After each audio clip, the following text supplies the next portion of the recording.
Namaskar, Bandhu Bandhavi. Welcome to Suchitra ACS. One of the most important current affairs of this year, Unified Pension Scheme or বিষয়ে আজি আমি discuss কৰিম। এইটো video' চোৱাৰ পিছত গোটেইখিনি pension scheme, old pension scheme, national pension scheme আৰু recently অহা আমাৰ ইউনিফাইড পেঞ্চন স্কিমৰ বিষয়ে সকলো কথা ক্লিয়াৰ হৈ যাব। সেইটো কাৰণে আপোনালোকে লাষ্টলৈকে এই ভিডিঅ'টো চাব লাগে। ৰিচেণ্টলি ইউনিয়ন কেবিনেটে যিটো ইউনিফাইড পেঞ্চন স্কিম আছে, এই ইউনিফাইড পেঞ্চন স্কিম ৰিলিজ কৰিছে। কাৰ ৰেকমেণ্ডেশ্যন? TB Swaminathan কমিটিৰ ৰেকমেণ্ডেশ্যনত ভেৰি ইম্পৰ্টেণ্ট পৰীক্ষাত কুৱেশ্যন সুধিব পাৰে।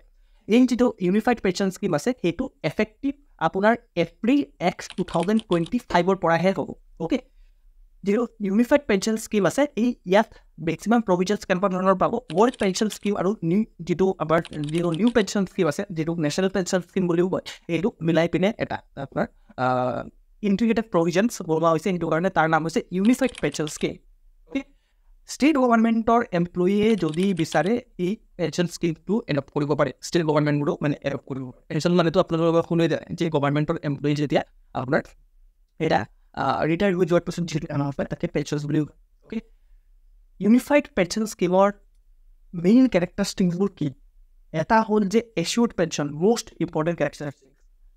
ইয়াত কি হ'ব যে যদি কোনোবা এজন গভৰ্ণমেণ্ট এমপ্লয়ীয়ে 25 ইয়াৰ কাম কৰিছে কোনো এটা অৰ্গেনাইজেশ্যনত, তেতিয়াহ'লে তেওঁৰ যিটো লাষ্ট 12 মান্থৰ চেলেৰি হ'ব ৰিটায়াৰ্ড হোৱাৰ আগত, তাৰ এভাৰেজ ওলাই পিনে তাৰ 50% দিয়া হ'ব। ফৰ এক্সাম্পল, ধৰি লওক কোনোবা এজন এমপ্লয়ী আছে, এই এমপ্লয়ীটোৱে এভাৰেজ লাষ্ট 12 মান্থত 40,000 টকাকৈ পাইছে ৰিটায়াৰ্ড হোৱাৰ আগত।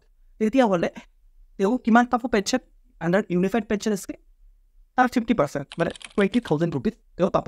যদিহে তেওঁ মিনিমাম আপোনাৰ 25 বছৰ ছাৰ্ভিচ কৰিছে। তাতকৈ যদি তলত ছাৰ্ভিচ কৰিছে তেতিয়াহ'লে প্ৰপৰ্চনেটলি কমি যাব। ধৰি লওক কোনোবা এজন এমপ্লয়ী আপোনাৰ 15 ইয়াৰ্ছ ছাৰ্ভিচ কৰিছে, তেতিয়াহ'লে প্ৰপৰ্চনেটলি তেওঁ 12,000 টকা এজ এ পেঞ্চন পাব। বাট ইয়াৰ এটা ইম্পৰ্টেণ্ট কথা হ'ল যে মিনিমাম পেঞ্চনৰ কথা কোৱা হৈছে। মিনিমাম পেঞ্চন 10,000 ৰুপিজ পাৰ মান্থটো পাবই যদি তেওঁ 10 বছৰ ছাৰ্ভিচ দিছে কোনো এটা গভৰ্ণমেণ্ট অৰ্গেনাইজেশ্যনক।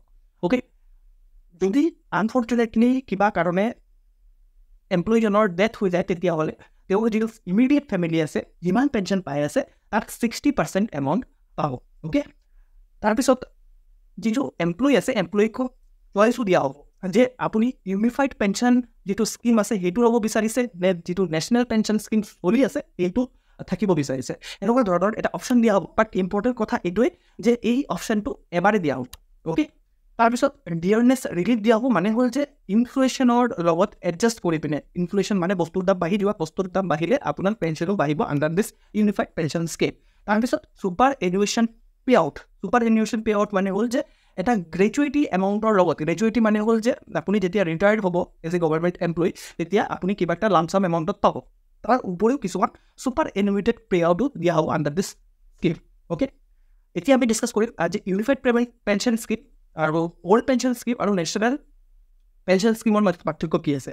চ' যিটো নেশ্যনেল পেঞ্চন স্কিম আছিলে তাত কি হৈছিলে যে এমপ্লয়ী নিজৰ চেলেৰীৰ পৰা 10% কণ্ট্ৰিবিউট কৰিব লাগে, 14% গভৰ্ণমেণ্টে কণ্ট্ৰিবিউট কৰে। যিটো ফাণ্ড বনে সেই ফাণ্ডটো মাৰ্কেটত ইনভেষ্ট কৰে, ধৰি লওক আপোনাৰ ফাইনেন্সিয়েল মাৰ্কেটত। তো ফাইনেন্সিয়েল মাৰ্কেটৰ পৰা যদি ৰিটাৰ্ণ আহে, ভাল ৰিটাৰ্ণ আহে, তেতিয়াহে আপুনি পেঞ্চন পাব। এনেকুৱা ধৰণৰ এটা প্ৰভিজন নেশ্যনেল পেঞ্চন স্কিমত আছিলে। সেইটো কাৰণে নেশ্যনেল পেঞ্চন স্কিমত বহুত বেছি বিৰোধ হৈছিল মেইনলি, ঠিক আছে। বাট ওল্ড পেঞ্চন স্কিমত এনেকুৱা ধৰণৰ কোনো কথা নাছিল। ওল্ড পেঞ্চন স্কিমত কি হৈছিলে যে এণ্টায়াৰলি গোটেই পেঞ্চনটো টেক্স পেয়াৰৰ মানিৰ পৰা গভৰ্ণমেণ্টে দিয়ে। বাট ইয়াত এটা আছে, টেক্স পেয়াৰৰ মানিখিনি গভৰ্ণমেণ্টৰ পেঞ্চন দিবলগীয়া হয়, এটা গভৰ্ণমেণ্টৰ বাৰ্ডেন হয়, ঠিক আছে। ডেভেলপমেণ্টেল এক্টিভিটিছত ফ'কাছ কৰিব নোৱাৰে।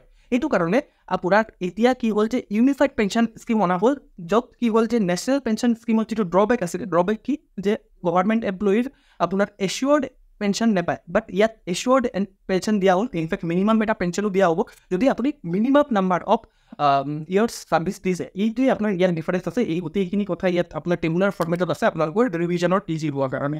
আপোনালোকে ধুনীয়াকৈ ভিডিঅ' পষ্ট কৰি, নহ'লে যদি আপোনালোকে বিচাৰিছে যে এই PDF-টো লাগে, তেতিয়াহ'লে তলত এটা আপোনাৰ হোৱাটছআপ গ্ৰুপৰ লিংক দিয়া আছে। সেই হোৱাটছআপৰ গ্ৰুপত জইন কৰি আপোনালোকে এই PDF-টো তাৰ পৰা ডাউনলোড কৰি ল'ব পাৰে। আৰু তাত হোৱাটছআপ গ্ৰুপটো জইন কৰিলে কি হ'ব যে এই PDF-ৰ লগতে আপুনি বিভিন্ন ধৰণৰ আপোনাৰ ষ্টাডি মেটেৰিয়েলো তাত পাব, ঠিক আছে। আৰু মোৰ যদি পঢ়াৰ ষ্টাইল আপোনালোকৰ ভাল লাগিছে তেতিয়াহ'লে আমাৰ যিটো কোৰ্চ সুচিত্ৰা ICSৰ মষ্ট এফৰ্ডেবল কোৰ্চ অসমৰ ভিতৰতে সেইটো আপোনালোকে জইন কৰি আৰু মোৰ পৰা পঢ়িব পাৰে। Thank you so' much.